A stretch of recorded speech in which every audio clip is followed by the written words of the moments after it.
ভারী বৃষ্টি ও পাহাড়ি ঢলে প্রতিদিনই তলিয়ে যাচ্ছে হাওরের নতুন নতুন এলাকার ধানক্ষেত। হাওর পরিস্থিতি নিয়ে আরও জানাতে হবিগঞ্জ থেকে যুক্ত হচ্ছেন আমাদের সহকর্মী আবু সালে নুরুজ্জামান। হবিগঞ্জে বর্তমানে হাওড়াঞ্চলের অবস্থা কি? টানা বৃষ্টির ফলে ফসলি জমির কৃষকদের কেমন দুর্ভোগ পোহাতে হচ্ছে? হ্যাঁ, দেখুন, কয়েকদিনের টানা বৃষ্টির কারণে হবিগঞ্জের হাওরগুলো আহ, ধান পানিতে তলিয়ে গেছে।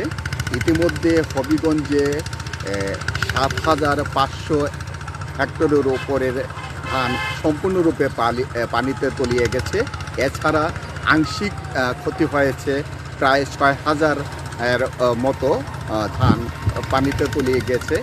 মোট আপনার বলা যেতে পারে প্রায় ১২ থেকে ১২,৫০০ হেক্টর জমির ধান পানিতে তলিয়ে গেছে। গতকাল পর্যন্ত বৃষ্টি অব্যাহত ছিল। আজ সকাল থেকে এখনও পর্যন্ত বৃষ্টির দেখা মেলেনি, তবে আকাশ মেঘাচ্ছন্ন রয়েছে। আর এই বৃষ্টির পানিতে তলিয়ে যাওয়া পাকা ধানের কারণে কৃষকরা বেশ বেশ ক্ষতির মুখে পড়েছেন এবং তারা চেষ্টা করেছেন তাদের তলিয়ে যাওয়া ধানগুলো উদ্ধার করার জন্য। তারা উদ্ধার করে এবং কেটে রাস্তার পাশে এবং খলায় নিয়ে আসছেন, কিন্তু রোদের কারণে তারা শুকাতে পারছেন না এবং তারা অতি কষ্টে তারা এই যে ধানগুলো ফলিয়েছিলেন তাদের চোখের সামনেই পানির তলে তলিয়ে গেছে।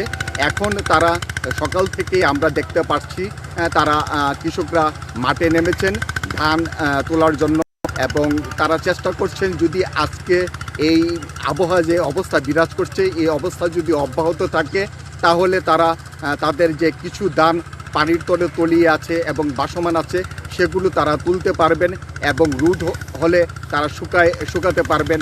শুকাতে পারলে হয়তো তাদের ক্ষতি কিছুটা পুষিয়ে নেওয়া সম্ভব হবে। তবে কৃষি বিভাগ আমাদেরকে জানিয়েছেন এবং এই ধান কর্তনের সময় আরও ১০ থেকে ১২ দিন লাগবে শেষ হতে, কিন্তু এই বৈরী আবহাওয়া আরও বিরাজ করবে ৫ থেকে আরও ৭ দিন।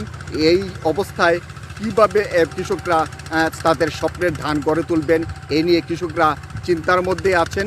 আমি এখন বর্তমানে বানিয়াচং হাওরের মধ্যে রয়েছি। আমি দেখতে পাচ্ছি কৃষকরা তাদের আপ্রাণ চেষ্টা করে পানি থেকে তারা গলা পর্যন্ত পানি থেকে নেমে তারা চেষ্টা করছেন তাদের ধান তোলার জন্য। এই ছিল সর্বশেষ।